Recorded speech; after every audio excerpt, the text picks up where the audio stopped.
17 फरवरी की सुबह दिल्ली एनसीआर में भूकंप के तेज झटके महसूस किए गए। ये भूकंप पिछले कई भूकंप से काफी अलग बताया जा रहा है। इसकी सबसे बड़ी वजह है भूकंप के साथ एक तेज आवाज का सुना जाना। दिल्ली एनसीआर में रहने वाले ज्यादातर लोगों ने सुबह सुबह ठीक उसी समय ये आवाज सुनी जब भूकंप के झटके पहली दफा महसूस किए। अब जिसने भी ये आवाज सुनी उसके मन में बस एक ही सवाल है कि आखिर वो आवाज क्या थी। ये आवाज बिल्कुल अलग सी आवाज थी जिसे भूकंप के साथ साथ पहले कभी नहीं सुना गया था। लोगों ने बताया कि ये गड़गड़ाहट की आवाज थी, मानो जैसे धरती खिसकी हो। ये पाताल लोक से आई अजीब सी आवाज थी। कुछ लोगों ने इसकी तुलना समुद्र में उठती लहरों से की तो कुछ ने गड़गड़ाहट से। कई लोगों का कहना है कि आज से पहले जब भी दिल्ली एनसीआर में भूकंप आया तो उस दौरान उन्होंने कभी भी इस तरह की कोई भी आवाज नहीं सुनी, लेकिन इस बार भूकंप के झटकों के साथ सिर्फ एक ही आवाज सुनाई दी है।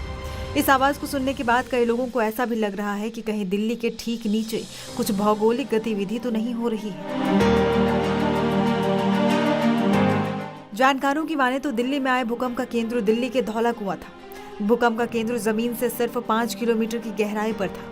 ऐसा माना जा रहा है कि भूकंप का केंद्र जमीन के इतने करीब होने की वजह से पूरे एनसीआर में इसके झटके काफी तेज महसूस किए गए, साथ ही आवाज भी सुनाई दी। ऐसा कहा जा रहा है कि जहां भी भूकंप का केंद्र होता है अक्सर ऐसी आवाजें सुनाई देती है। इससे पहले जो दिल्ली में भूकंप आते रहे हैं उनका एपिसेंटर कहीं और होता रहा है। इंडिया टुडे की रिपोर्ट में बताया गया है कि सतह के नीचे भूकंप की उत्पत्ति की दूरी और उससे निकलने वाली ऊर्जा के बीच सीधा संबंध है, यानी भूकंप का केंद्र जितना उथला होगा सतह तक उतनी ही अधिक ऊर्जा पहुंच सकती है। इसके अलावा हाई फ्रिक्वेंसी भूकंपीय तरंगें जमीन से होकर गुजरती है, जिससे कई बार आवाजें भी सामने आती है। बहरहाल अच्छी बात यह रही कि इस भूकंप में जान माल की हानि की कोई खबर नहीं आई। जानकारी के लिए बताते चले कि 17 फरवरी को दिल्ली एनसीआर में सुबह 5:36 पर तेज भूकंप आया।